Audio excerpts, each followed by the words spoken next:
Hi, everybody. I could not think of a better way of winding down the Thursday before Halloween than to spend it with all of you. I am Katie Phang. I'm an independent journalist, a trial lawyer, and an unapologetic defender of democracy and a cage rattler here or then. I am thrilled to be able to moderate today's conversation. I don't have to tell all of you that are tuning in right now. We are at an incredible inflection point in our country's history. We are watching under this Trump administration, as I call it, the Trump regime 2.0. We've seen calls to jail political opponents, the weaponization of many branches of our government. We've seen open and direct threats to our journalists, to our fourth estate, its independence. We've also seen threats to peaceful protesters that are just exercising their constitutional rights. There have been deliberate, targeted attacks on our immigrants, the fabric of our country, on our vulnerable communities, and the very institutions and the norms that were designed to be able to protect us and to be able to block this authoritarian regime. And what's worse, from the people, from the entities, from the things that we thought had power to be able to help us in this moment, not only are we seeing silence from some, but sadly, complicity from others. So today's conversation, no doubt, hosted by the ACLU, another fellow avid defender of democracy, another fellow cage rattler, especially when it comes to sky high stakes, when it comes to democracy being on the line.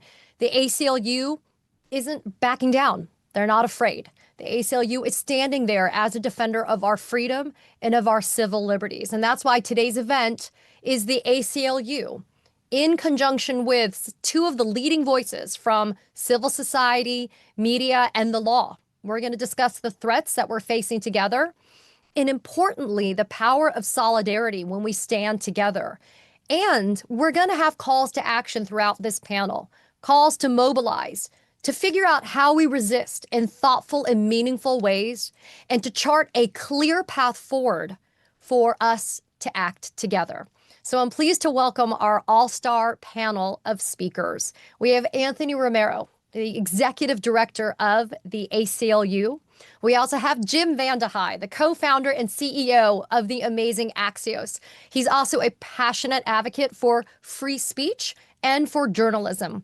And also, I'm honored to spend some time with my friend Vanita Gupta, the founder and director of the Center for Law and Public Trust at NYU School of Law, and a renowned civil rights leader who previously served as the Associate Attorney General of the United States. Please welcome all three of them. And I'm so grateful that you're able to spend time with us. We're going to get this kicked off now with the following. And this is going to go for all of you, and it'll be answered first by Jim, then Vanita, and then by Anthony.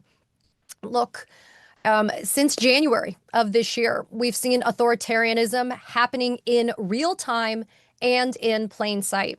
Military troops, the federalization of troops, they are in our streets, in our cities, in our communities. We've seen detentions and deportations without any due process. We've also seen attacks on free speech, like Jimmy Kimmel, for example, being pulled from the air.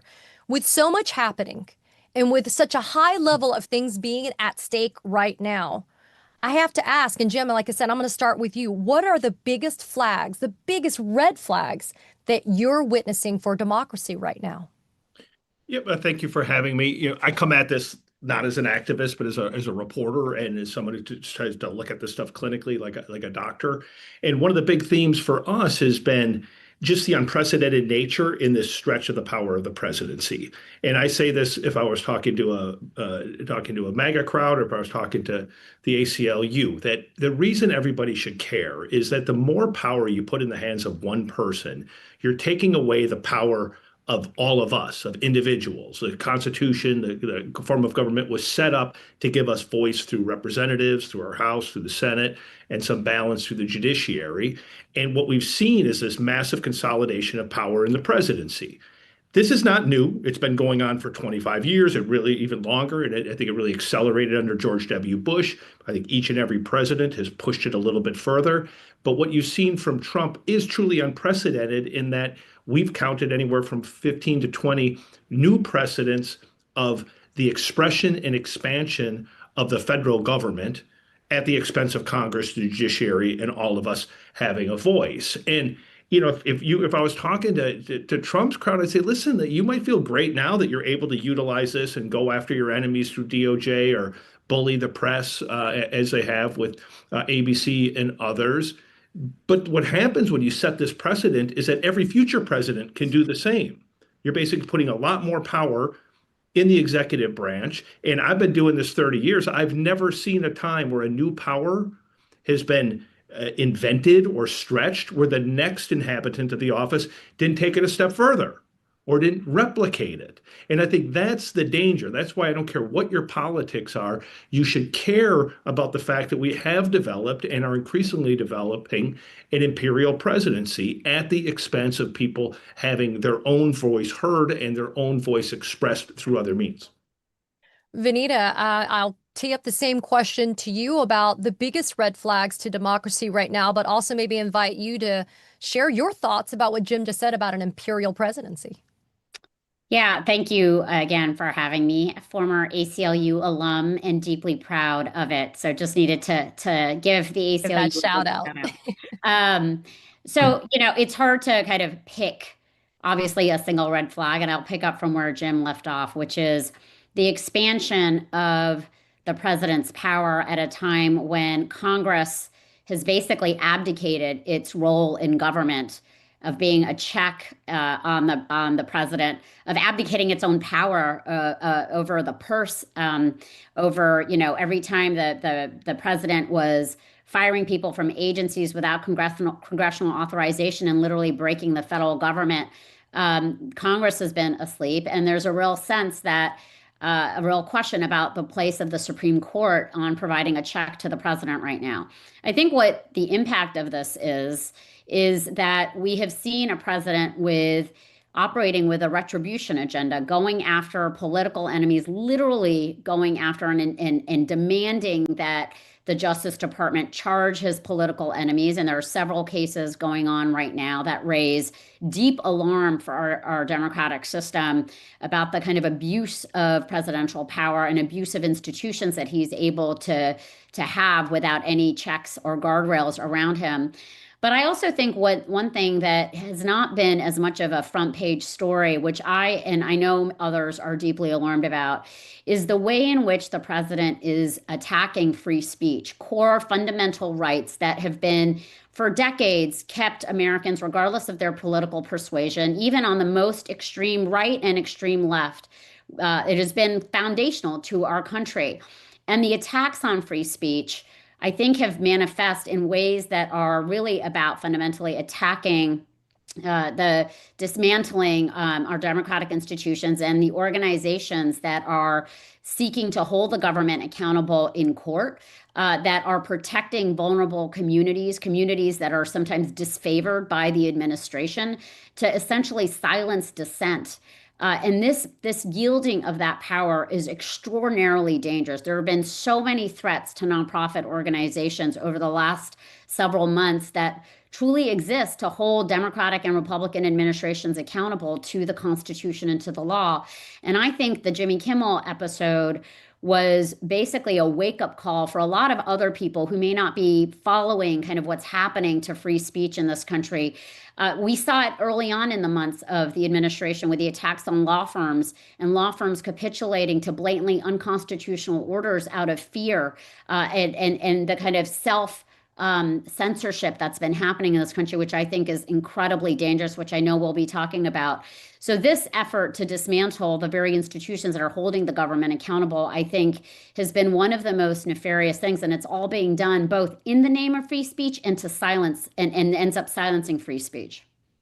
And Anthony, I'd like to hear your thoughts on what you think are the biggest red flags to democracy, especially as you sit in your role as executive director at the ACLU. Yes, and thank you, Katie. I want to thank you especially for anchoring this town hall for us. I appreciate you giving us your time and your thoughts and your energy. And thanks to Jim and Vanita, who are two good colleagues and friends who have been really instrumental in helping me think through these issues. Jim's columns, which I know he'll talk a little bit about, gave me hope and optimism, and I'm hoping that he'll infuse some of that in this discussion. And Vanita, it's just always great to be with you. You're a remarkable leader, and I'm proud to be associated with your work.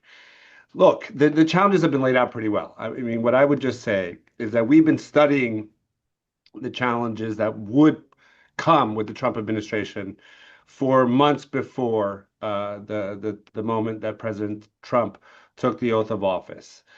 We studied Project 2025 because we took it both seriously and literally, and really did a deep dive on what those policy pronouncements were promised by Project 2025, which the president said he didn't really consult or even know.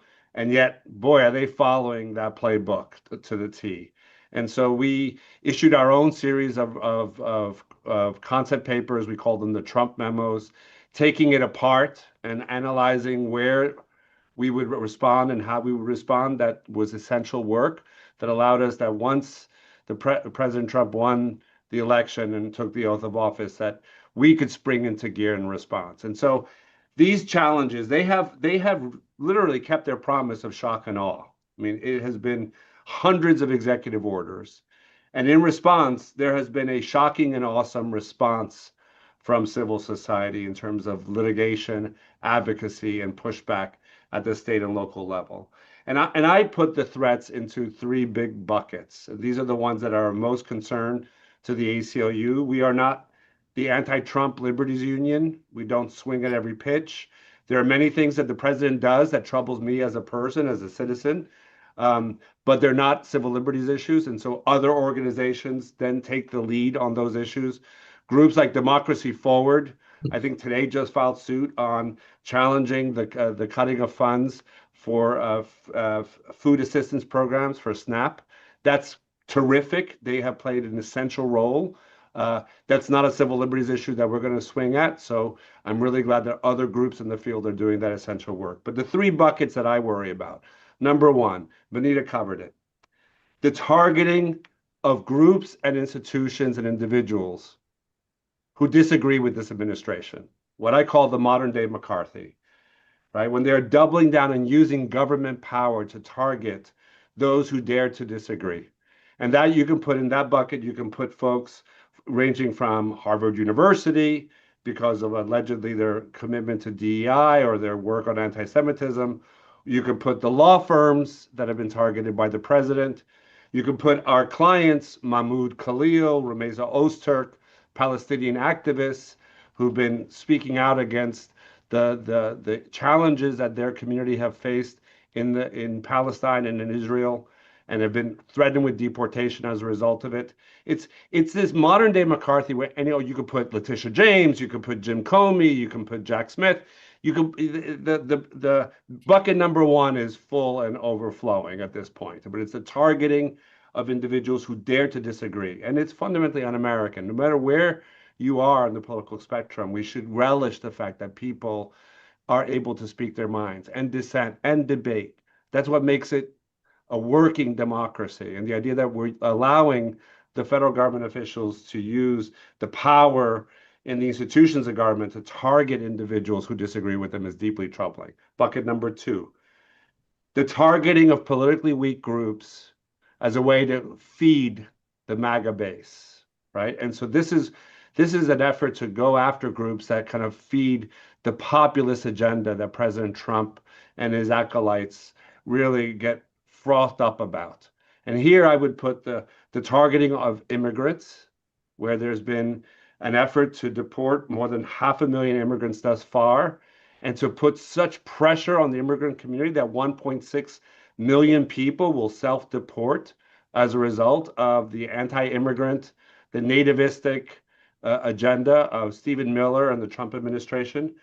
And that is deeply concerning because these are individuals and members of a community that don't have political power, who are not able to elect officials who can stand up for their rights. And so when the federal government targets groups that are politically weak, they are the quintessential minority that need to be protected against the whims of the majority. I would also add in there the targeting of the transgender community.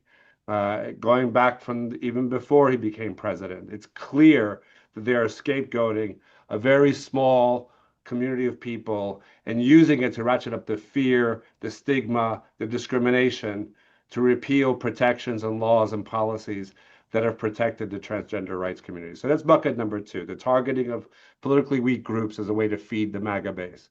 Targeting number three, and this is where Jim led off, is the targeting of the institutions, the norms, the system of checks and balances that make this democracy work. And it's everything from the free press and the way they have gone after, the Wall Street Journal, the New York Times, ABC News, an effort to try to cudgel the press to be either acquiescent or quiet.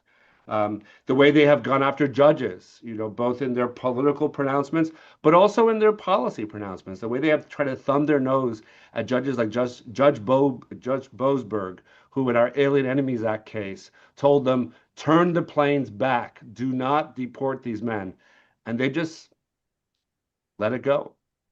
And that contempt for judicial review is deeply concerning. And then it could add in the kind of efforts to override Congress and the power of Congress and the purse. There's a lot that's at play, and these rules of the road that undergird a system of checks and balances of three co-equal branches of government, this effort to kind of put the unitary executive or the imperial executive on steroids is going to come back to haunt democracy writ large, no matter what party is in power. So those are the three big buckets that we are largely concerned about.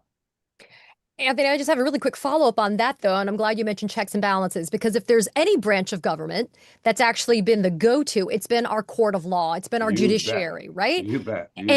But there's understandable concern by those of us that are lawyers and even those that are not about whether or not the constitutional guardrails will hold up. We've seen district court judges, trial court judges in federal court that have been issuing rulings, to your point, that have been disregarded, disobeyed, non-compliance, right?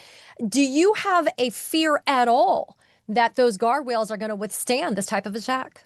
Yeah, and I certainly do. And I invite certainly Vanita and Jim also to chime in if they have thoughts as well on this issue, because we're all students of the law, and I would love to hear your own thoughts, Katie, as a lawyer and as someone who watches really close attention. Obviously I'm concerned, right? So far, we have turned to the courts as the primary bulwark of defending against the worst of the excesses of the Trump administration.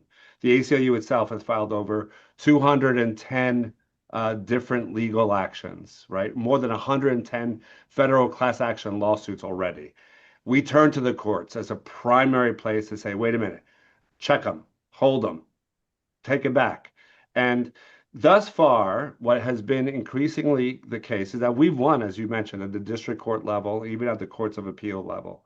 And our success rate, our scorecard, which I keep on our litigators' efforts, they hate it when I do this, but I can't help myself. I'm kind of competitive and I want to know how I'm doing, is I would say 70% of our litigation thus far at the district court and courts of appeals levels have been very successful, where we get serious forms of relief. And we're trying to either dilute the government programs, we're trying to delay them from going into effect. Sometimes you're just playing for time and you figure throw that sand in the machinery and slow it up. And sometimes we were hoping to defeat them. And I think we will defeat the Trump administration on some of these important pronouncements, like the birthright citizenship, when it goes up ultimately before the Supreme Court. I think we win on the merits. Now, there have been heartbreaks, especially at the Supreme Court level on the shadow docket, where there's been increasingly, I have been concerned that the court has not stood up as with the same level of vigor that I would like them to have done.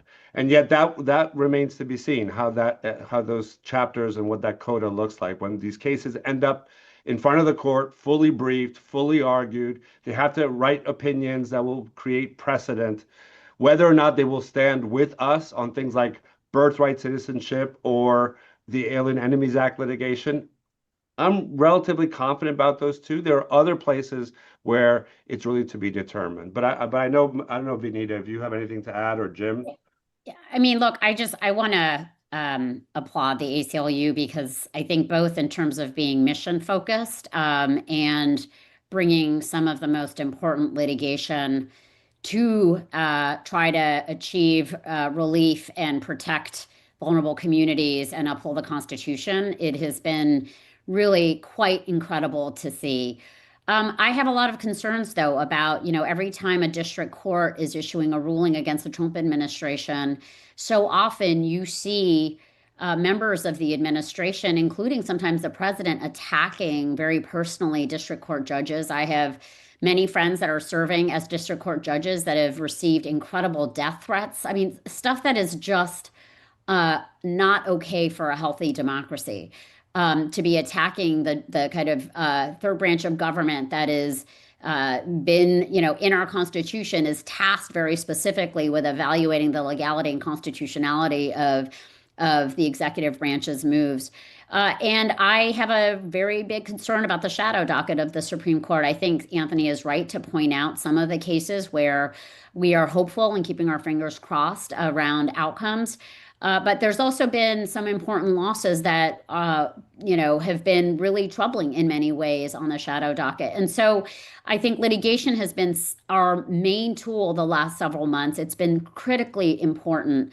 But I also think now we have to understand that we are also voters, and we have to kind of think about the other ways in which we are consumers of the media. We have to understand our own role in shaping our democracy, while the lawyers, such as those at the ACLU, are working hard 24 hours a day, filing lawsuits and vindicating rights, that there's a shared power that exists outside of the courtroom.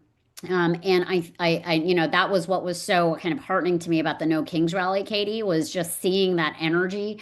And I think litigation can be an important vehicle for telling stories. It's sometimes really hard to make people understand the harms of what is happening. I live in Washington, D.C., so I'm surrounded by federal employees who've lost their jobs or who've been dismissed because they refuse to obey illegal orders and the like. But I think we have to do a better job of making people understand kind of the real harms about what's happening right now. And I think litigation can sometimes be that way, but the attacks on the very machinery that we have relied on and that we rely on to vindicate rights is something that we must all reject resoundingly and should not be a partisan issue whatsoever. Yeah, and I appreciate those thoughts, Vanita, because it actually leads us to the next part of our discussion that I wanted to raise, and I wanted to bring in Jim on this because, look, we just heard from Anthony, and I'm grateful for this and the insight from all of you that the courts are the place where we're fighting these things out, but it takes bravery, it takes people, it takes plaintiffs, it takes incredible lawyers like at the ACLU to be able to fight this.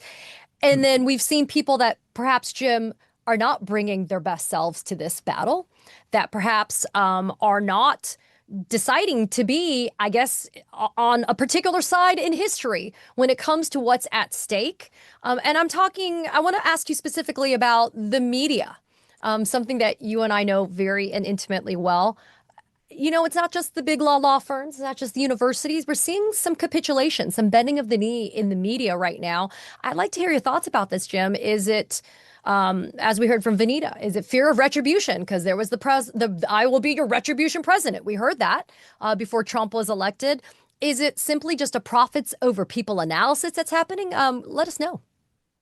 Yeah, I mean, I think the big cases that we're all familiar with, they tend to be big media companies that are either thinking about mergers, thinking about business activity, or worried about the legal costs. And they're making a business calculation, and they're not making the decision to stand up for freedom of the press or intimidation of media companies. And as you've mentioned, it's not at all isolated to media. You've seen this across law firms. You've seen this in business in particular. You're seeing it with universities. There's just a lot of pressure that's put on these entities by the government and then by people who are supportive of Trump.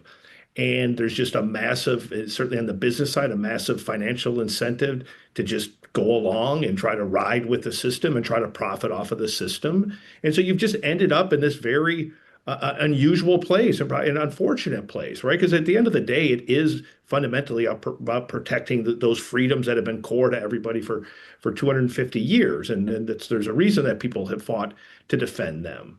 And it's a hard time for the country, right? Because we talk a lot about Trump, and there's no doubt, I'm not trying to diminish the effect of Trump on the U.S., but I think when people think about their anxiety, when people think about how nervous they are in general, it's not just that you have this once-in-a-century change in political tactics and political ideology. At the same time, you have this once-in-a-century change in technology, which is AI, which might end up being a bigger deal than the Trump administration. And you also, at the same time, have this once in a century change in how your reality is formed. My industry, your industry.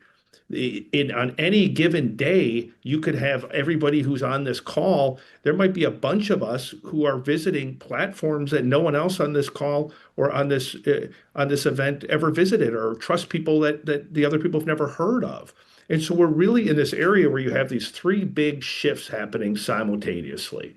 And I think they kind of rub into each other. And a lot of them allow new tools and tactics of intimidation and of manipulation, right? And I think that's why you see so many people tuning out, so many people confused about what's real and not real. And then some people just cowardly saying, you know what, I don't want to be part of this fight. I don't want to have my name dragged through the mud on social media. I don't want people harassing me at my house, because these tactics work. You've seen it. It's not, it's harder to find people who've stood up, who've made the fight, than it is to name all the people who said, you know, the hell with it, I'm going to sit at home and do nothing.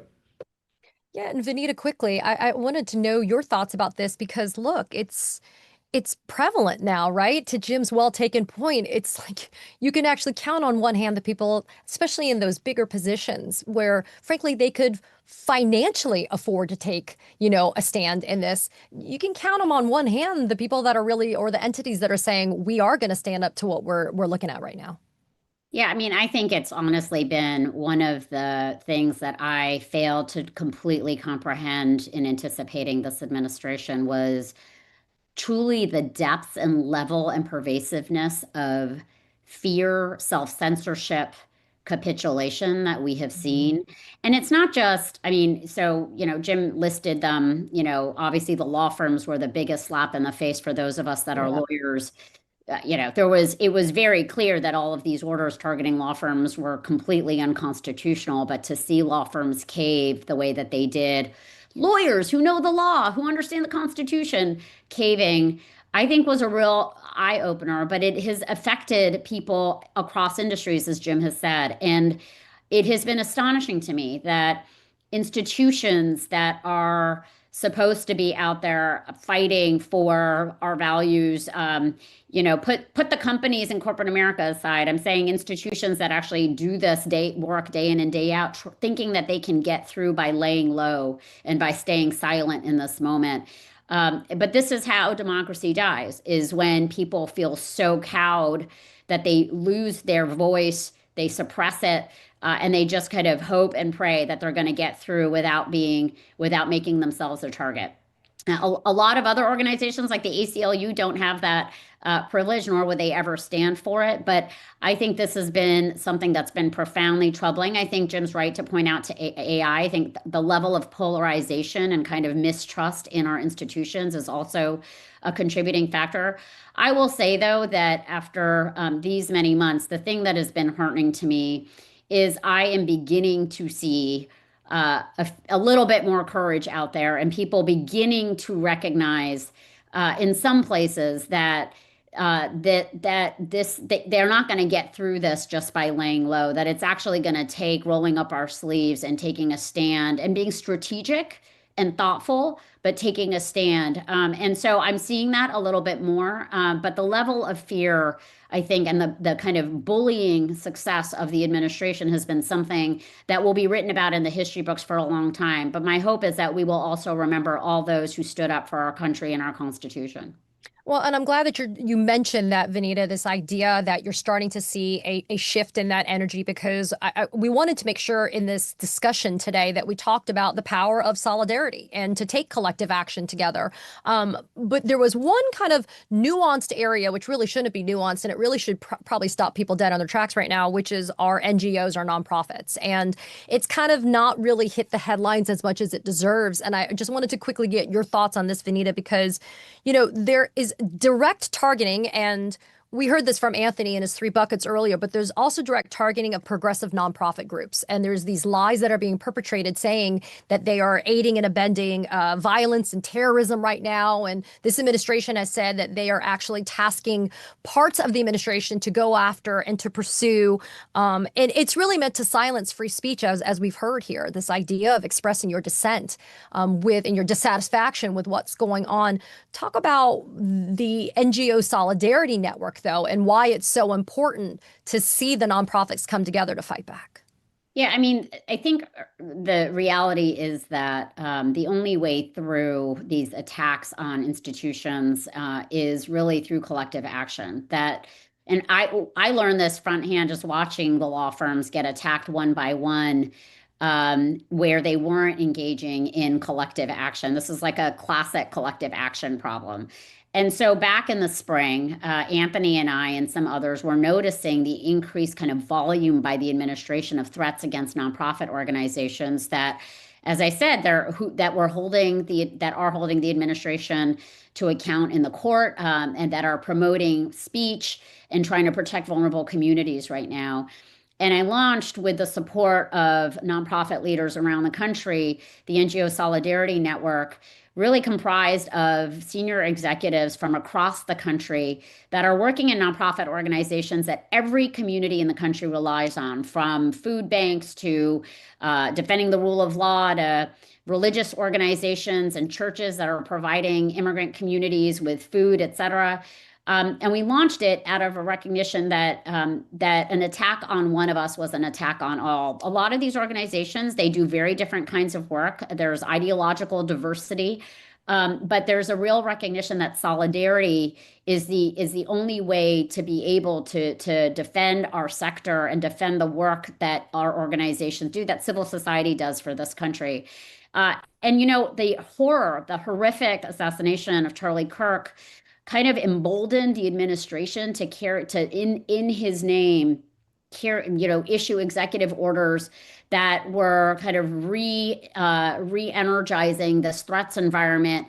And the president issued presidential memorandums saying, in the name of national security, that the directing agencies, including the Justice Department, to go after organizations that are doing exactly what you said, which is, defending the rule of law in vulnerable communities. And the good news is this infrastructure that we have built to share threats, to share information about how to make our sector more resilient, and to strategize about how to show solidarity, that if one organization gets attacked, should another organization be able to absorb its staff so that the important work of the organization can continue. Because we know from the authoritarian playbook around the country that authoritarians want organizations that are holding it to account to basically get 100% involved in self-protection, such that they cannot do the work that they're supposed to do every day. And so this has been an important space, and I think an important model for this moment about how a sector can actually respond. But it is a very challenging one. These are organizations on the front lines, and but I do believe that the solidarity and the spirit of that is something that I think is contagious. Anthony, talking about being on the front lines of this, it's the ACLU. Kind of share with everybody right now the role of the ACLU and the broader ACLU community in all of this. Well, we are part of a bigger ecosystem. And I just really want to thank Vanita for that leadership on the NGO Solidarity Network. It's when she first broached it with several of us who were involved in the early days, it made such great sense. None of us could have the bandwidth to think about it or to bring it together. The idea that we are in this together, and if we don't do this as a united front, we're going to lose. So this NATO for NGOs is brilliant. It's the best thing I have seen. I've been in my job for 24 years. I have never seen this level of sharing information, sharing of donors, sharing of strategy. I just today, Vanita, I got a text message from someone on our Signal chat saying, "Hey, I have a problem. Can you help me with blank?" And I'm like, got it. I never knew this person before, and I still never met this person, but we are all in a way that if they want to shock and awe us, we are shocking and awesome, right? So I just want to say that it is the ACLU alone can't do this. It's way too big. And we are really going to try to stick to our lane. We're going to do our best work by being thoughtful, methodical, and going deep. But there needs to be a broader response, of which we are definitely a part of. And having the leadership of Vanita and her colleagues like this is really essential. It's been one of the most galvanizing things that we've been a part of. The other part of it I've seen is also the fact that people want to be engaged.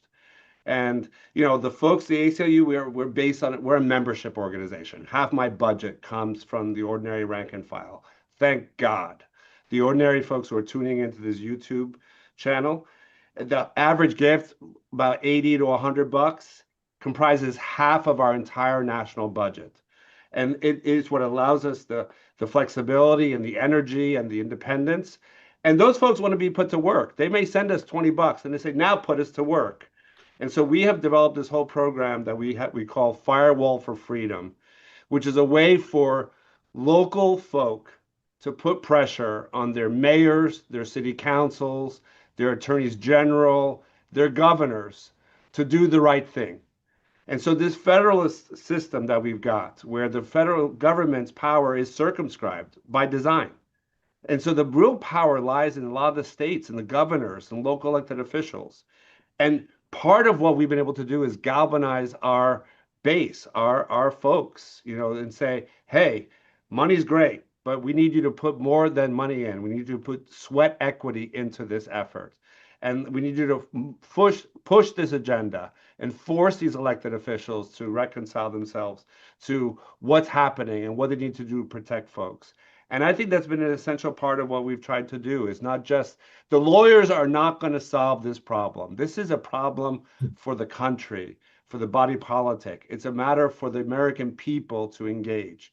This is not a spectator sport. I mean, this is not the Super Bowl.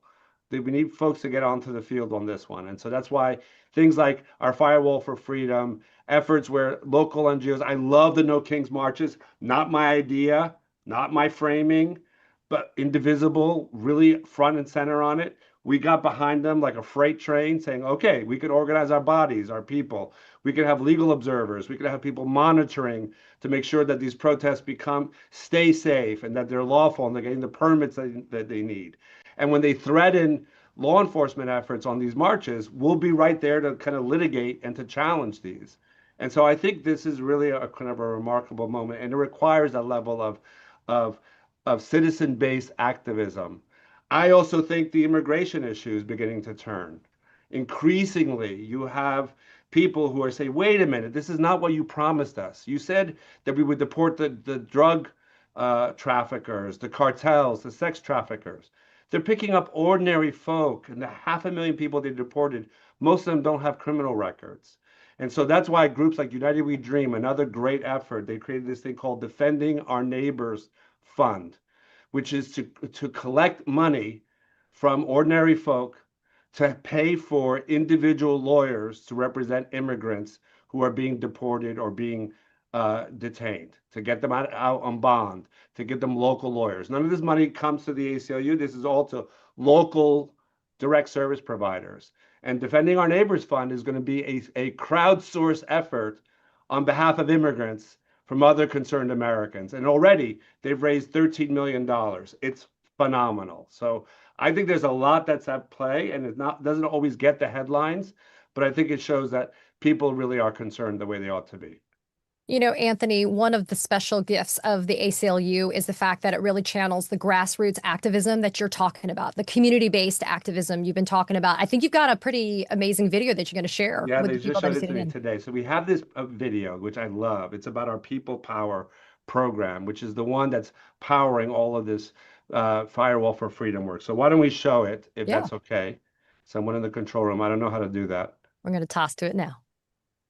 This is ACLU People Power. ACLU People Power. ACLU People Power. A grassroots community of people who believe in something Bigger than ourselves.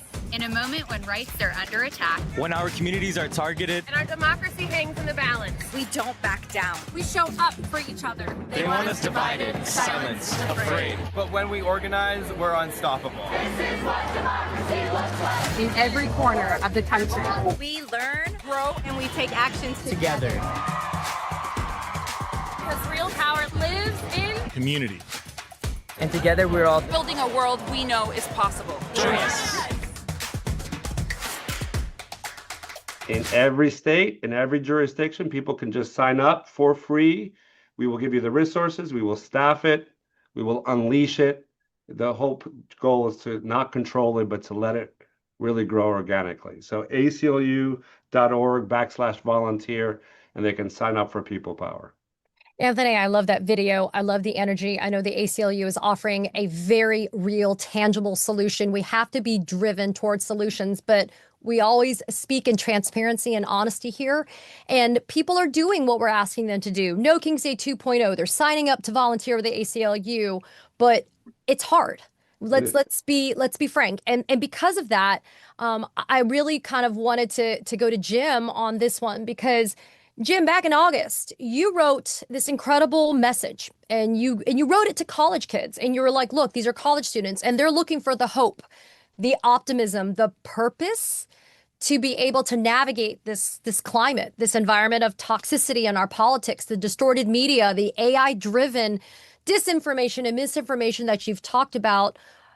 Fast forward just a few months. Jim, are you still standing by that message that you sent out in August? I don't change my mind that quickly. No, listen, I understand why people are unnerved, and I understand why people are anxious. That said, I come at this as someone who has two boys in college and a daughter who just recently graduated. I'm a CEO of a company of about 500 people, probably 65 to 70% are under the age of 40. So I think about this topic a lot, about like, where are we and kind of where did we come from? And what I try to tell college kids is like, yes, this moment is definitely, you're living history. Like intellectually, you are literally living history between AI, media changing, politics. You are part of history. You know, FDR talked about your rendezvous with destiny. Congratulations, this is your rendezvous with destiny. Some generations have it harder than others, so there's a lot on your plate. What I try to remind people, and especially remind younger people, is like, listen, number one, like this is a really awesome country. Like in this moment, it might not feel that way to some people. It is an amazing experiment. The fact that we're 250 years next year from the Declaration of Independence, and that somehow there's like this magic of the combination of freedom and democracy and voting and capitalism and animal spirits that kind of mix together to create this potion that allows this country to be the place where all good ideas, or most good ideas, come from, where other people look to for how should you live and how should we think about things, and look to us for defense even now in moments of danger. Like that's an awesome thing. And you're sitting in a country that, yes, like in any given moment you can say this sucks or that's bad, but you're in some ways, if you just look at the fundamentals of the country, it's actually never been better. Right? You have more energy than at any point in humanity. We have safety of our two oceans and two neighbors that are friendly to us. The innovation spirits, AI, whether you like it or dislike it, it's largely driven by American innovation. It's still the best place to start a company. It's still one of the easiest places to move around and create wealth for most people. And yes, like it's not as easy for everyone, but if you just look at it on a whole, like we've got a lot to work with. And the message I really want to pound with a lot of people is we're all being manipulated into thinking that we hate each other. It's just not true. I'm sorry. I think if you look at cable TV or you look at social media, they're both programmed to make you think that everyone hates each other, everyone's nuts, everyone's polarized, everyone's hopeless, nothing can be fixed. That is a tiny, tiny, tiny percentage of the American people. Tiny percent. Most people have never been on X. 75% of people, nowhere near it. 98% of people don't watch cable news at night. Most people have a life. They're going to church, or they're going to their community, and they're raising their kids, and they're helping their grandparents, and they're doing the things that normal people do. And where I get my hope from, as someone who grew up in Wisconsin, is lucky enough to travel a decent amount in the capacity as a journalist and a guy who runs a media company, is I am 100% convinced that 80% of this country agrees 80% of the time on 80% of things. They might not have a voice right now. They might be silenced. But if you look through history, and there's been worse periods than this, there's no way you're going to convince me that this is worse than the Great Depression. You're not going to convince me this is worse than the Civil War. There have been many periods that had to, in that moment, feel completely hopeless, completely unfixable, and somehow we fixed it. Well, how did it get fixed? It got fixed because those people who aren't the loudmouths in politics, who aren't lighting up your social media feed, the people who are the backbone of the country, they eventually rise up. They eventually fix things. And if you're talking about activism, vote. Your presidential elections, your winner wins with 30% of eligible voters between the people who didn't vote and the people whose vote that they lost. The last 3 presidential elections, give or take, were decided by about 200,000 votes in 3 different states. 50,000 in one election, up to 250 in another. The congressional majority, the last 2 elections, came down to 15,000 votes in one, 12,000 in another, in 6 districts and in 5 districts. So when you say your vote doesn't count, what are you talking about? We've never had more volatility in the political system. We've never had more change. Democracy, you might feel like it's dying. It's not dead. It is alive. There will be an election. There'll be elections in some of the states next week, but then there will be a year from now. There's no reason that Democrats can't win back control. When they do, Trump can do all he wants. States seat the members, unless you're going to like rise up the military and go to war, which I just don't think the president's going to do. You could easily win back the majority. And so I encourage people to take the longer view. And like hopelessness sucks, right? If you're not hopeful, if don't have some optimism, if you don't have some faith in the people that you're around, then that's no way to live. It's a bad way to live. And I'll just leave you with this, that if you say I'm nuts about, oh, most people are normal. I do this at universities, I do this with businesses, I do this with family, I do this with friends.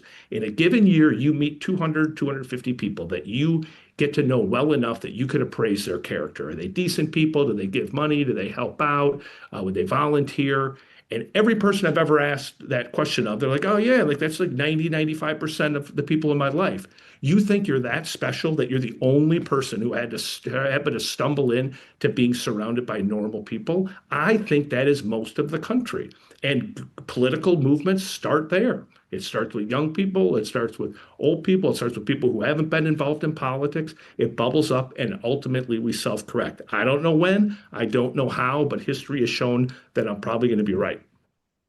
I'm gonna take that to the bank, Jim. I'm gonna hope for the best too. And Vanita, I want to just follow up with you and get some of your final thoughts on this because and then to Anthony, because I want to pull on a thread that Jim just said, Vanita, which is militating towards optimism. Because I do believe when people are activated and engaged and they have a common purpose that Jim did speak of when he was talking to those college kids back in August, when you have that hope and that purpose, it does give you the drive to sit there and assess.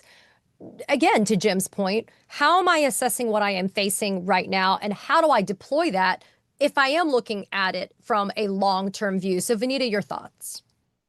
Yeah, I believe very strongly that despair and cynicism is not an option, and that it is a tool of the privileged to sit around and be cynical and count yourself out and think that you don't have power and who cares. And I get the fatigue, I really do, as somebody who has been in this work, not as long as Anthony, but a few decades, I get that. But I think in this moment, the greatest act of patriotism is to want to make your country better and to build that community to get it done.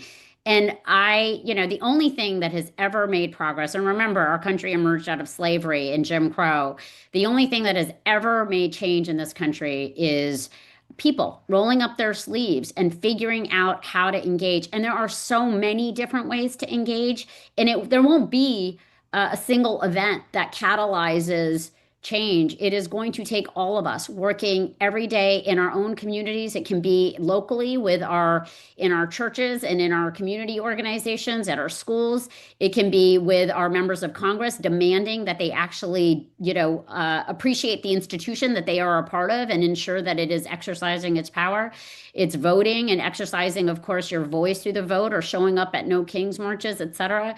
This is democracy, and this is what Congressman John Lewis said, democracy is not a state, it is an act, and we have to act every day. And there are countless ways that people need to do it. So I am, look, I'm a profoundly hopeful person.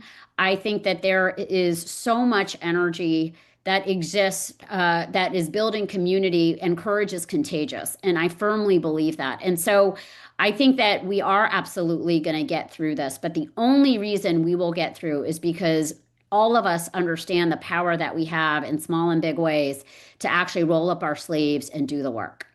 And Anthony, your final thoughts on this? No, I mean, this is a perfect way to close. I mean, when we first were talking about this at the ACLU, Katie, this was the town hall of hope. And I remember there was that August when I logged in, I read Jim's byline all the time. And then he was writing about hope and optimism. I needed that shot of adrenaline. Boy, that was a day where I was just like, wow. And then it just gave me the jolt of like, yes, this is to reboot the frame. And so much of what we've got to do. And then when Vanita pulled together the NGO Solidarity Network and said, we're not going down one by one. We're not in isolation. We're in this together, and we're all going to pull this through. That level of optimism that these two individuals infused in me, I want to infuse back out to the ACLU membership, because some of my folks, oh my God, there's doom and gloom. I'm in the subway, or I'm in the supermarket, or I'm at an event last night where it was an arts event. I was just there because my mother-in-law dragged me to the event. So much doom and gloom. And I just like, no. We've got to pump people up. We've got to give them a sense that this is really possible. And yes, the ACLU is doing essential work, and people should be engaged with us, and people should sign up and become volunteers, and they should support Democracy Forward. They should support the food banks. People who are being cut off of SNAP and food assistance programs. We got to get food to people, right? People are going to go hungry today and tomorrow because the government shut down, because our government prefers to turn its back on its own citizens, right? But the idea that we don't cede that hope and optimism. People ask me, and I'll be quiet after this one, are we in a constitutional crisis? And I take a pause, and I just try to make sure I make eye contact and I'm connected to the person. I said, we are, if you accept it. And we're not, if you resist it. And the idea that you have agency, you have role, you have a responsibility, you got skin in this game, and so let's play it, is got to be the message we give out to folks. And we'll do our part. Jim is going to do his part. Byline's great. People should sign up and watch, read it. Vanita, people should follow her to hell and back. That's what I've done, and it's always worked out. I end up in places much better than hell. I end up in places like heaven. And people should just be involved in organizations like the ACLU and the local communities. We should follow journalists like you, Katie, who are doing their very best to make sure they frame these issues well for us, but don't bludgeon us with sadness and depression and cynicism, because that gets you nowhere. So that's really the only way forward is forward. The only way through is through. And we'll do this together. I don't even think thank you covers how grateful I am for all of you as the panelists to be with me today, and with everybody who has tuned in on YouTube and that will be watching later. All of you as panelists, as humans, as people, as Americans, your bravery, your courage, your expertise, your willingness to be in the fight that Anthony just spoke about, that's where we are, and you are meeting the moment. And so I'm very grateful to all of you. So thank you to the three of you, Anthony, Vanita, and Jim, for spending your time with us today. For everyone else tuning in, look, this is not a moment to navel gaze. This is a moment to recommit. There's a reason why you are seeing aclu.org/volunteer. The ACLU, they are on the front lines. They are in the court of law. They are fighting in the court of public opinion. They are in the streets. They're doing everything to defend your rights, and they will show up each and every time to make sure you are protected. And so whether you're going to donate, you're going to volunteer, you're going to organize, you're going to get involved, that is what the ACLU is calling to you to do. That is the call to action. aclu.org/volunteer. Your voice matters, and collectively our voices will raise up together. We have done this before. We have faced dark times, as Jim VandeHei said. We have been able to tackle this, as Vanita Gupta has noted. And as Anthony Romero has reminded all of us, we are in this together alongside coalition partners like the ACLU. So I am Katie Phang. I am grateful for the privilege of your time. Thank you for being here. Take care of yourselves, but also take care of each other. Have a good night.